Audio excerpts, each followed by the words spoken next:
We're talking tonight about the one of the most essential and mundane experiences, the breath.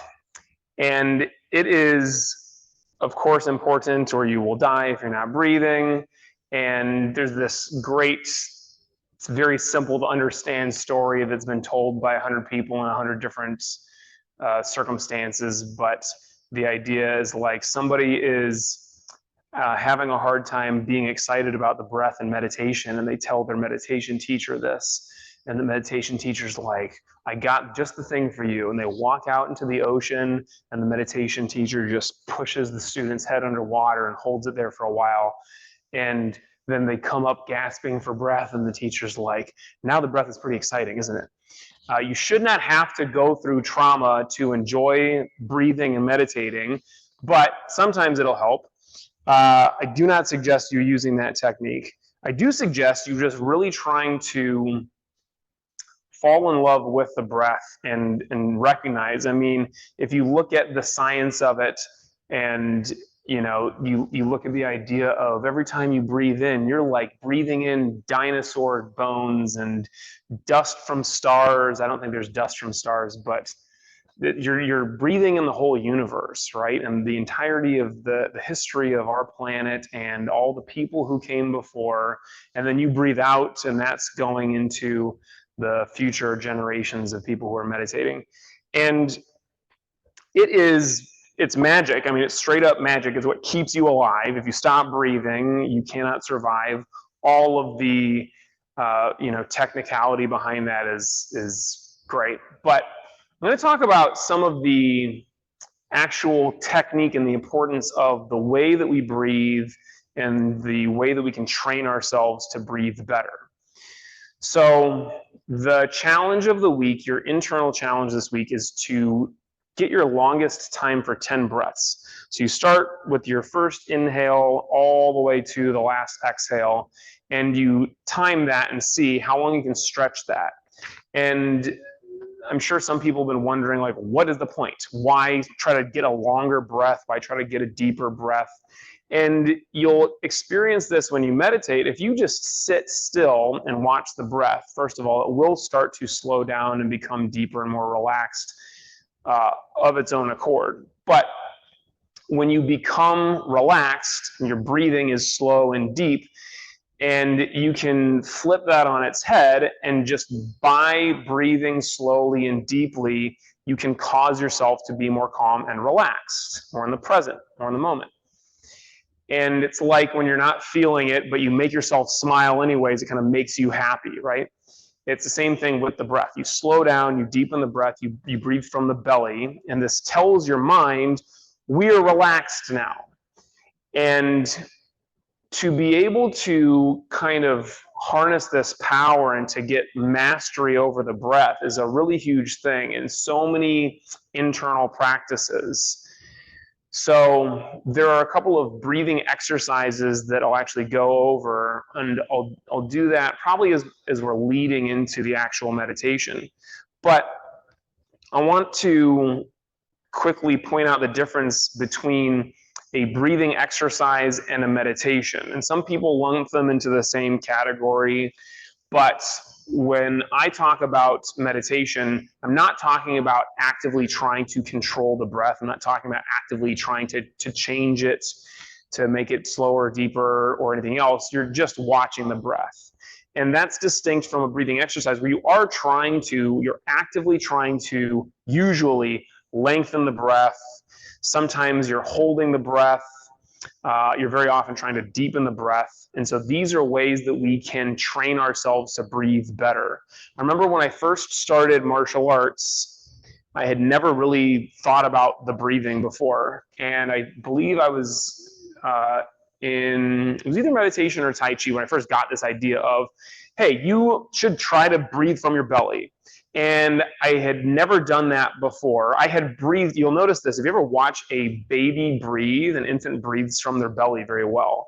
And then when we get older, for sure there's some kind of, you better be going through changes as you become an adult. But My Sifu always joked that it's like in the West, everybody wants tiny bellies and big chests, and so we all breathe from the chest and we don't breathe from the belly.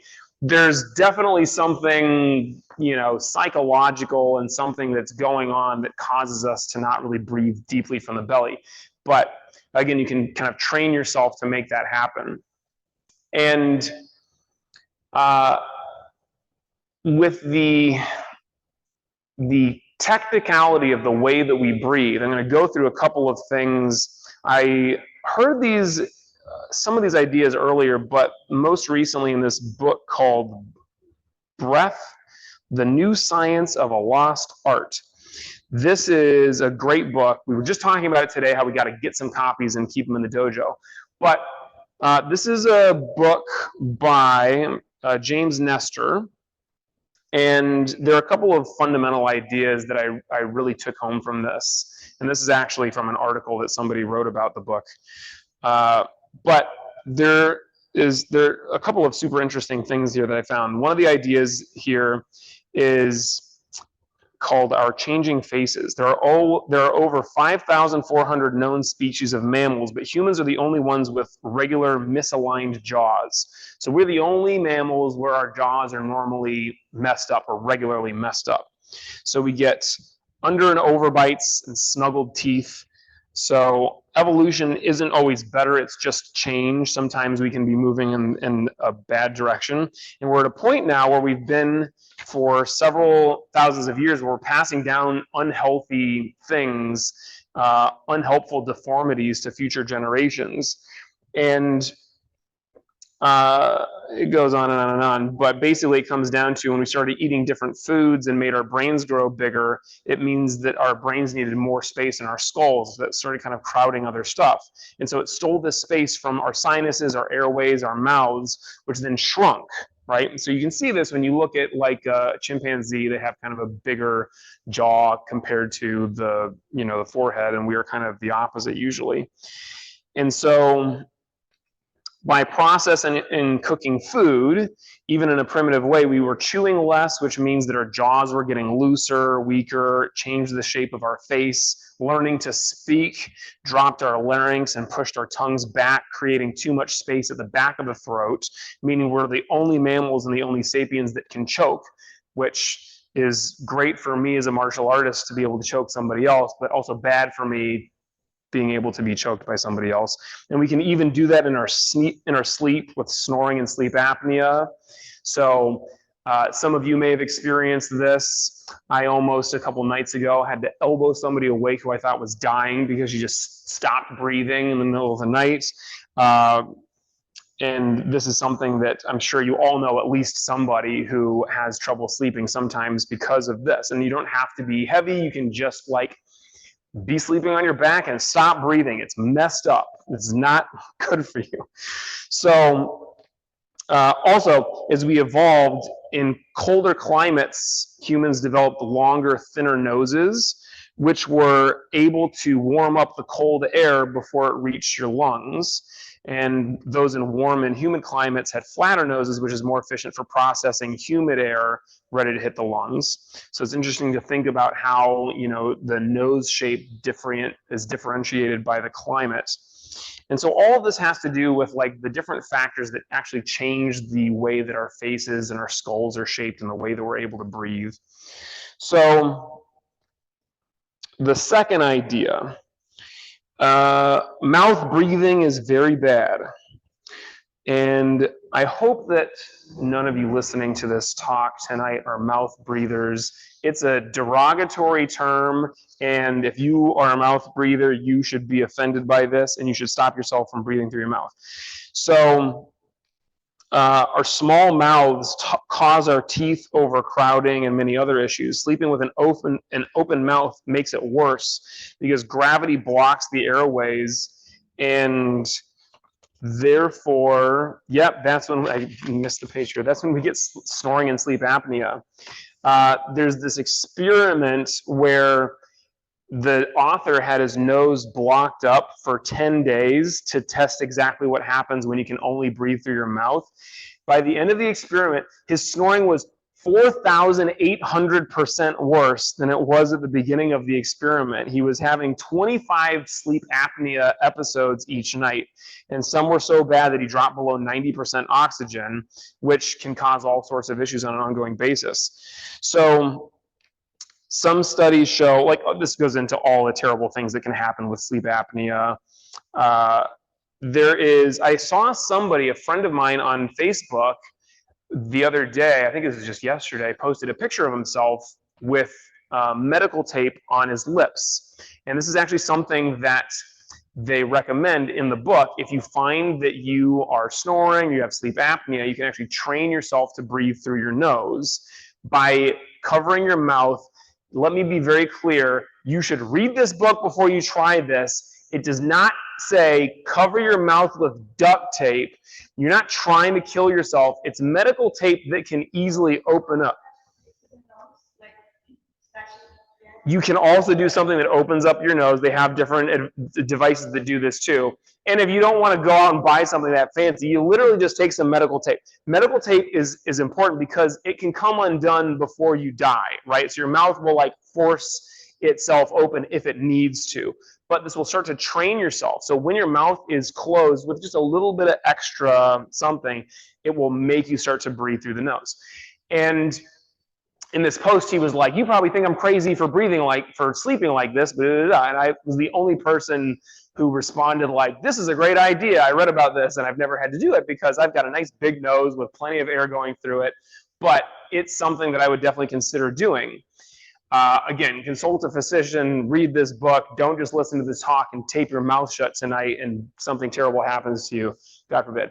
But this is a great idea if you're noticing that you're having a hard time sleeping, or just throughout the day, you notice that your mouth breathing. You want to train yourself to breathe through the nose at night too, if you can.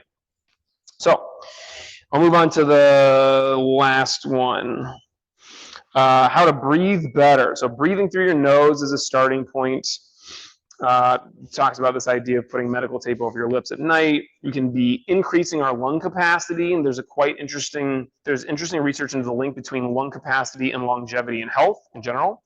So we can increase our lung capacity by taking really long out breaths, accessing the full lung capacity rather than just a little short breath. So this is part of what we'll do in the actual breathing exercises later on.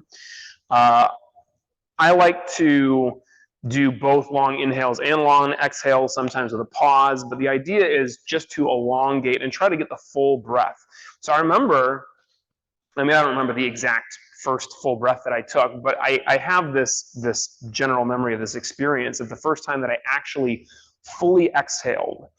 And then I had the full inhale for the first time maybe in my entire life, and it's like breathing for the first time. It feels like magic. So a complete exhale is super useful, super important, and powerful. So we've also become over-breathers, and today many people take between 12 and 20 breaths per minute, which is, and taking in about half a liter each time, which is about twice as much as it used to be at the high end of that range. So we can practice slower breathing and aiming for about 5 or 5.5 breaths a minute, practicing fewer inhales and exhales at a smaller volume. So my Sifu always said that when he was in China training, they told him that we're born with a certain amount of breaths. And once you use up all your breaths, you die. Now, I don't believe that there's like some magic counter over somewhere where it's like, every time you take a breath, they tick one off and then you use them up and you die. But certainly, you know, with this idea and just the understanding of when we breathe faster and more shallow, we are stressed, and we could actually be stressing ourselves out more by that pattern of breathing. If you are able to slow down the breath and keep yourself calm, then you'll use up all of those breaths more slowly and live longer. Chewing more. I am terrible at this. I absolutely don't chew nearly half as much as I should. This says you don't need to go and start eating bark and sticks like some of our prehistoric ancestors did. But even using gum, chewing gum, will help. It can strengthen your facial bones and jaws and help open up the airways. There are various yoga breathing techniques. We'll go over some of the stuff that they use in yoga as well. Alternate nasal breathing, they'll kind of block off one nostril and do that alternatively. Anybody ever done any Wim Hof breathing before? That stuff is fun and a little bit stressful, but that can be enjoyable. So that's all that I'm going to read from this. But I found it fascinating, all the science behind this and how we're just starting to kind of fully understand the importance of breathing better from a scientific perspective. But it's something that people who have meditated and done yoga, done Tai Chi have known for a very long time. So a lot of this stuff, like I'll read something new and it's like, oh, science is starting to finally study this. And now they understand the hows and whys of this working. But there are probably still many things, breathing exercises or internal practices that have been around for hundreds or thousands of years that we don't really need to wait until the science catches up. We can just use it now. So in a minute, we will sit and I'll kind of walk you guys through a couple of different breathing exercises, but try to keep in mind some general ideas. You do not want the breath to be strained. When I say that, I mean you don't want the breath to feel painful. If you're trying to breathe so deeply and so slowly that you have sharp pain, you'll especially feel it kind of in your rib cage. This is no good. If you are feeling discomfort, that is you training your body to be able to breathe more deeply and slowly, and that's fine. I'm not suggesting that all day long you should be uncomfortable in your breath, but as you train your breath, it's like lifting weights. When you work out, it should be uncomfortable. If you're lifting 1 pound weights and it's not uncomfortable, you're not getting stronger. If you're breathing and it's just the way that you've always breathed, then of course you're not going to be super uncomfortable with that. So you want to push it. And discomfort is basically like, it feels like you're being stretched. You can feel a little bit of like running up against a limit, but not like breaking it. So as soon as you get to that sharp pain, kind of take it back a notch and don't push that hard.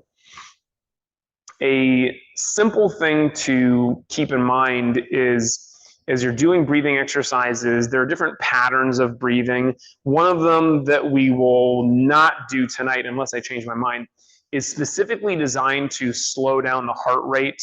And when you do this, you breathe out for longer than you breathe in. So a lot of the breathing exercises that we do, you actually are going to match the inhale and the exhale. And sometimes you'll match a pause with that as well. But there are some great breathing exercises that are just playing with the number of seconds that you're exhaling versus inhaling for.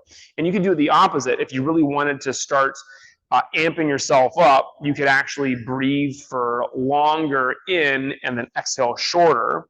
And some breathing exercises actually do that. I don't like that because I'm not trying to, amp myself up before I meditate. But if you're having a hard time falling asleep at night, sometimes you'll notice that your heart is racing. You just take a smaller, shorter length inhale and then exhale for a longer period of time. This works because your heart starts beating faster when you inhale and it starts beating more slowly as you exhale. So the more time spent exhaling, the slower your heartbeat will get. And this has to do with raising your blood pressure as you inhale and lowering the blood pressure as you exhale as well. So even though we're not doing that before this meditation, if you guys are ever thinking about using a breathing exercise specifically to really slow down your heart rate and really try to calm down, then play with that longer exhale. The ones that we're going to do tonight are going to be even inhale and even exhale. And you might notice, first of all, if you do Tai Chi, it's the same basic pattern of breathing that we use in Tai Chi. If you notice that you feel slightly more awake when you're breathing this way, this is part of what should happen. You should feel almost like a little bit of a buzzing energy. You should feel slightly energized. And you can couple this with like tension and relaxation. You tense as you inhale, you relax as you exhale. This is a different kind of energy work, but same basic idea. So what we'll do tonight should not make you feel sleepy. Anytime you simply focus on the breath, it should help your mind to have fewer thoughts and help you to calm down, but that's different from feeling sleepy. So if you are trying to make yourself sleepy before you meditate, you might fall asleep when you meditate, and that is not what we want. That's sleeping or sleepitating, which is not what we're looking for. We're looking for being totally awake and really being in the present and just feeling every molecule of breath. So slightly awake is fine. If you feel a little bit more energized through these, that's great. So let's start by sitting comfortably. And you can do breathing exercises in all different physical positions. I love to do them most often in the spot where I'm going to be meditating because I like to slip right into meditation after the breathing exercise. Why don't you leave this light on right here for now, Zelda? And then you can turn it off when we actually start meditating. So begin with good posture. Remember, your hands are upturned here. You can roll your shoulders back slightly, have your chin parallel to the ground. You can also think of raising the crown of your head up towards the ceiling. You can dim this one a little bit, Zelda. And we'll start off, we'll close eyes. We will begin with just simply breathing deeply from the diaphragm. And we will go for 4 seconds to begin. And right around 4 seconds is where you start to experience the most benefit from deep diaphragmatic breathing. So start with all the breath out, begin with a double exhale. Now in through the nose, out through the nose or the mouth. So I personally like to in and out through the nose, but you can exhale through the mouth. That's fine. Just always in through the nose. Make sure you're breathing from your belly and out.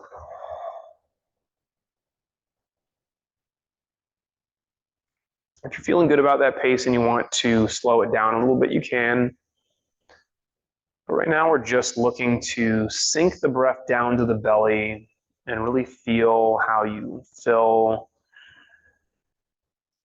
from the bottom up using the diaphragm.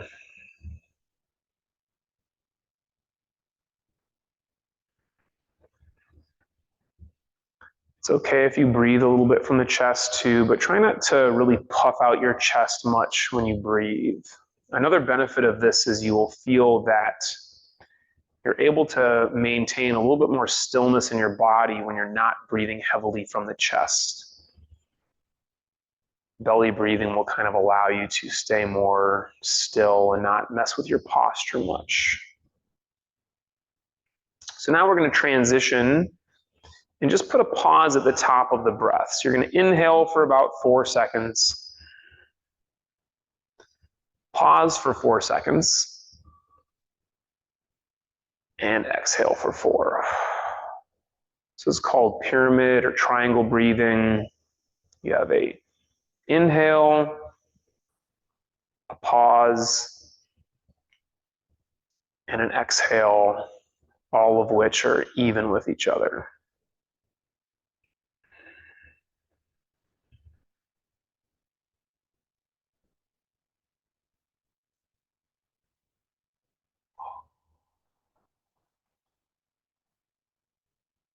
So when I do this, I make sure that when I'm holding my breath at the top, I'm not actually closing up my throat.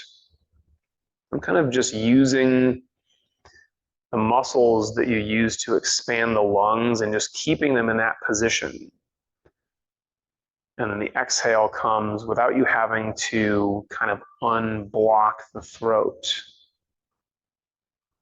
This will help you to strengthen those muscles and your control over them, rather than just being able to hold your breath by blocking off the throat.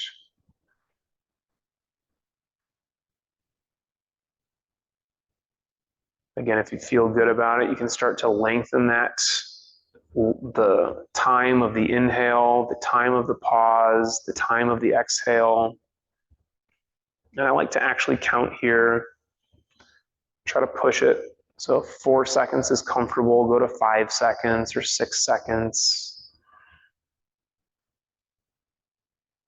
In Tai Chi, we aim for getting about 3 breaths per minute, which would actually be 10 seconds in and 10 seconds out. That's something that's hard to maintain over a long period of time, but you can try to push it to that pace, at least eventually.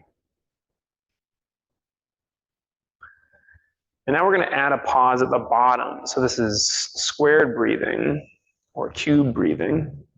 So you inhale, hold at the top, exhale, and hold at the bottom. And start the inhale again. So you're going to have an equal length for the inhale, hold, exhale, and hold.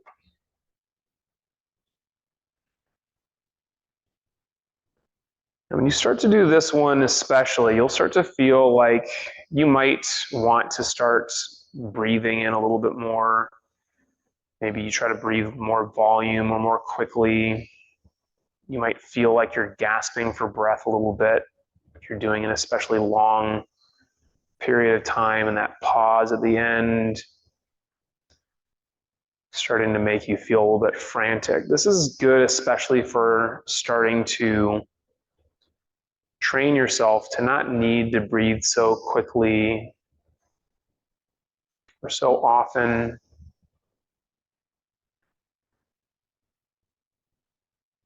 Allowing that natural pause to lengthen. You have a more relaxed breathing pattern throughout the day. If there's a natural pause, you don't feel strained by that.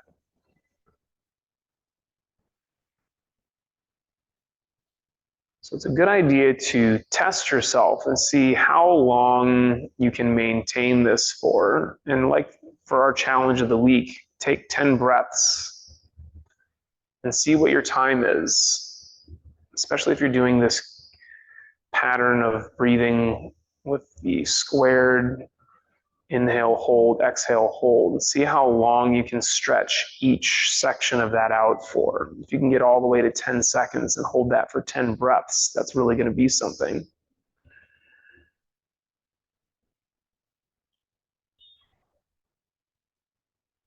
And then continue practicing and maybe test yourself another couple of months later or a year later and see how much progress you've made. Can you breathe more slowly? Can you take fewer breaths?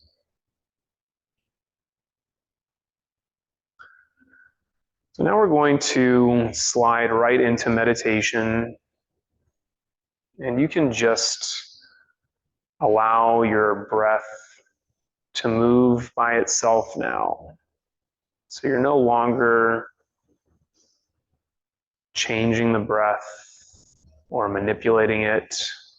You have no idea of where you're trying to go with the breath. You just observe it.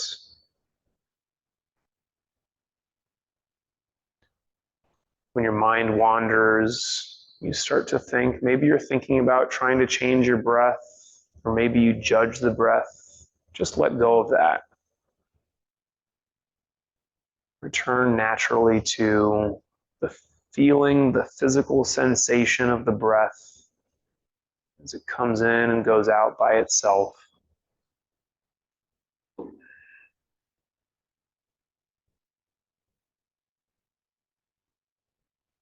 You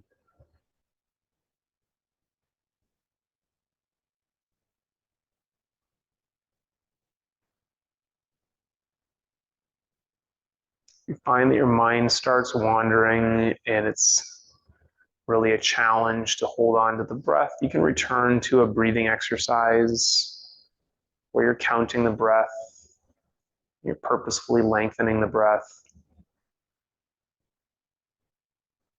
Do that for about 5 breaths and then let it go and return back to your meditation.